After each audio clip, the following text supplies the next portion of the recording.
హైదరాబాద్ రవీంద్ర భారతిలో భాషా సాంస్కృతిక శాఖ ఆధ్వర్యంలో పొన్నం సత్తయ్యగౌడ్ 14వ వర్ధంతి నిర్వహించారు.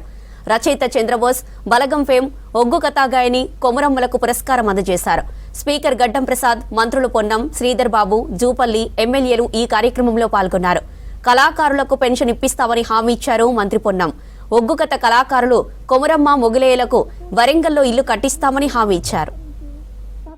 ఆకస్మికంగా ఎటువంటి మా అందరికన్నా ఫిట్గా ఉండేటువంటి వాడు సడన్గా చనిపోయినటువంటి పరిస్థితులు 14 సంవత్సరాల క్రితం వారిని ఎప్పుడు కూడా వారి కొరకు ఒక స్మృతివనాన్ని కూడా నిర్మించుకున్నాం కరీంనగర్ మా తోటలోన. ప్రతి సంవత్సరం కూడా వారికి నివాళులు కార్యక్రమం, ప్రతి పండుగ పూట కూడా వారికి నివాళులు ఇచ్చుకుంటూ ఉమ్మడి కుటుంబాలకు సంబంధించి చిన్న భేదాలు వచ్చినా అమ్మ పాట ద్వారా కానీ ఒకటి కానీ ఏంటంటే ఇవాళ కుటుంబాలను వేరు చేసుకునే కంటే ఉమ్మడి కుటుంబాలు ఉండాలి అనేటువంటి ఒక ఆలోచన, అందరికీ కష్టం వచ్చినా నష్టం వచ్చినా కలిసి ఉంటే మిత్రత్వం కానీ ఏదైనా అందరం కలిసి ఉండొచ్చు అనేటువంటి మాటను మరొకసారి చెప్పిన అమ్మవారి ధన్యవాదాలు. వేదిక మీద అందరి ముందు చెప్తున్నాం, మా నాన్న సభలో చెప్తానమ్మా నీకు ఇల్లు కట్టించేటువంటి బాధ్యత మాది. ఆరోగ్యపరంగా చికిత్సకు సంబంధించి ప్రభుత్వం తరఫున అన్ని రకాల అది కూడా మా బాధ్యతనే. గొప్పగా ఈ యొక్క పొన్నం సత్తయ్య గారి స్మారక అవార్డు అనేది ఈనాడు బలగం సినిమా చూసినప్పుడు మనకు అందరికీ కూడా స్పష్టంగా కనపడతా ఉంది. యావత్ సమాజాన్ని కదిలించినటువంటి సన్నివేశాలు ఉన్నాయి. ఇలా ఉమ్మడి కుటుంబాలు యొక్క సంస్కృతి వస్తుంది కాబట్టి ఈ యొక్క అనాథాలకు మూల కారణం కాబట్టి వారు స్పష్టంగా చెప్పేది అది.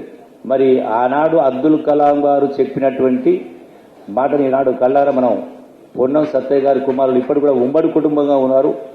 నిజంగా వారి కుటుంబాన్ని అభినందిస్తూ మరి ఈ సంస్కృతి మనం ముందుకు తీసుకుపోయినప్పుడే ఈ యొక్క ఎట్లయితే ఒక మాట ద్వారా చెప్పలేనిది ఒక పాట ద్వారా, ఒక సినిమా ద్వారా చెప్పగలుగుతాం. అది కళ్ళ కట్టినట్టుగా ఉంటుంది. దానికి ఈ యొక్క బలగం సినిమానే ఒక నిదర్శనం. ఈరోజు ఎంత ఎదిగినా ఒదిగి ఉండాలనే కుటుంబ పరంగా ఆలోచన చేస్తా ఉన్న సంస్కృతి, ఆ మర్యాదలు తప్పకుండా చెప్తా ఉన్నాం. ఈరోజు పొన్నం సత్తయ్య గారు ఆ రోజు చిన్ననాటి నుంచి విలువలను, మరి అమ్మగారితో పాటు విలువలను, వారి కుటుంబ పరంగా ముందుకు నడిచిన వైనాన్ని మేము ప్రతినిత్యం కూడా చూస్తూ ఉంటాం. పొద్దున్న లేవగానే ఎప్పుడు చూసినా కానీ ఈ మధ్యలో నేను ఎప్పుడు కలిసినా ఏదైనా బండ్లో పోతున్నప్పుడు కూడా మా ప్రభాకర్ గారు అమ్మకు ఫోన్ చేస్తాడు. రాత్రో పొద్దున్నో చేస్తారు కదమ్మా, పొద్దున్నో రాత్రో ఫోన్ చేస్తాడు. ఫోన్ చేసి ఖచ్చితంగా ఫోన్ చేస్తాడు. చాలా ఒక మంచి నేచర్ అది. అది వారిలో ఉన్న గొప్పతనం అనుకోవచ్చు. వారి ఆశీస్సుల వలన ఈరోజు కిందపడి మీదపడి మళ్ళీ ఒక్కసారి మంత్రిగా నిలిచిందంటే ప్రత్యేకంగా వారి ఆశీస్సులున్నాయి. పైన మరి సత్తయ్య గారి ఆశీస్సులున్నాయి. అమ్మగారి దీవెనలు నిత్యం ఉంటాయని అవార్డు గ్రహీత కెఎస్ చంద్రబోస్ గారికి మరియు శారదా కథలతో మనందరినీ బలగం సినిమా ద్వారా పేరొందిన శ్రీమతి కొమరమ్మ శ్రీ మొగలయ్య గారులకు హృదయపూర్వక శుభాకాంక్షలు తెలియజేస్తున్నాను. తండ్రి అంటే జన్మం ఇవ్వడమే కాదు, తన పిల్లల అభివృద్ధి అండగా ఉంటూ విలువలతో కూడిన జీవనానికి పునాదులు వేసే బాటసారి. అలాంటి గొప్ప తండ్రిని కలిగిన పొన్నం అశోక్ గౌడ్ గారు, పొన్నం రవిచంద్ర గౌడ్ గారు, పొన్నం ప్రభాకర్ గౌడ్ గారుల అదృష్టవంతులు. కొడుకు పార్లమెంట్ సభ్యుడు అయినా తాను మాత్రం రైతు అని తన వ్యవసాయ పని తాను చేసుకుంటూ నిరాడంబరంగా జీవితం గడిపే సత్తయ్య గౌడ్ గారు ఎదిగిన కొద్దీ ఒదిగి ఉండాలనే సూక్తిని 100 పాళ్ళు అర్హుడు. ఇంటికి ఎవరు వచ్చినా చేయి తడపకుండా వెళ్ళనిచ్చేవారు కాదు. కాదంటే ఆయన ఎంతటి యథార్థ హృదయుడు. అంత గొప్ప విలువలు కలిగిన వ్యక్తి కడుపున పుట్టడము ఆయన పిల్లల అదృష్టం. సత్తయ్య గౌడ్ గారి జీవన విధానము, వారి మంచితనము, నిరాడంబరము, పోరాట పటిమ, దయాగుణము, మంచితనము, మరి నిత్యము విలువలు పాటించడము, ఇవన్నీ కూడా నేటి యువతకు, కుటుంబాలకు ఆదర్శం.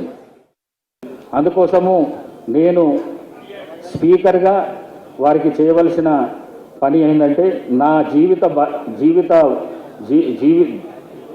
భత్యాల నుంచి వారికి 1 లక్ష రూపాయలు తక్షణంగా సాయం అందించే విధంగా ఇమీడియట్గా వాళ్ళకి అందిస్తాను. అదేవిధంగా మా మంత్రులు ఇద్దరు ఇక్కడ ఉన్నారు, వారి సహకారంతో, ఈ రాష్ట్ర ముఖ్యమంత్రి రేవంత్ రెడ్డి గారి సహకారంతో వారికి పెన్షన్ కానీ ఇల్లు కానీ మరి స్పెషల్గా వాళ్ళకి ఇచ్చే విధంగా ఈ ప్రభుత్వానికి సిఎస్కు నేను సూచన చేస్తానని చెప్పేసి మీ అందరికీ తెలియజేసుకుంటూ, ఈ సందర్భంగా వారి నాన్నతో అనుబంధం గురించి కూడా మీకు చెప్తాను. సత్తయ్య చారిటబుల్ ట్రస్ట్ ద్వారా రచయితలను కవులను సన్మానించి అవార్డులు అందించడం మంచి కార్యక్రమం. పొన్నం సత్తయ్య గారి జీవన సాఫల్య పురస్కారానికి నన్ను అర్హుణ్ణి చేసిన కమిటీ సభ్యులందరికీ మనస్ఫూర్తిగా ధన్యవాదాలు తెలియజేసుకుంటున్నాను. అంతర్జాతీయ స్థాయిలో అంతర్జాతీయ కళాకారుల మధ్య ఆస్కార్ అందుకుంటున్నప్పుడు ఎంత ఆనందం కలిగిందో, ఈరోజు స్థానిక కళాకారుల మధ్య ఈ పురస్కారం అందుకుంటున్నందుకు కూడా అంతే సంతోషం కలుగుతుంది. కారణం ఏంటంటే, నేను ఇప్పటికి దాదాపు 860 సినిమాల్లో 3600కు పైగా పాటలు రాశాను.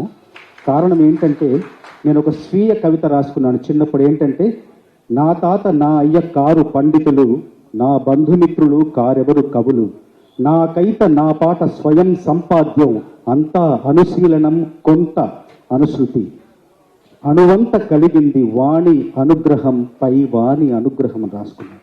ఈ అనుశీలనానికి అనుశృతంకి కారణం ఏంటంటే, చిన్నప్పుడు మా ఊళ్ళో చల్లగరలో నేను నేర్చుకున్న, నేను చూసిన, నేను దర్శించిన ఒగ్గు కథలు, చందు భాగవతం, యక్షగానాలు మాత్రమే. ఖరాబ్ అయిన సంవత్సరానికి అతని కళ్ళు పోయినాక చెవులు చుట్టూ వినపడతలేవు. మళ్ళీ ఈ సంవత్సరం పచ్చవాతం వచ్చింది, బ్రెయిన్ మీద రక్తం గడ్డగట్టి మతి చిత్తం తప్పి పిచ్చోని తీరు ఊరుతాడు మనసు మీద. ఇప్పుడు నేను ఇట్టొస్తే ఏడుతాడు ఆయన, ఏడ్చుకుంటాం మాట్లాడతాడు.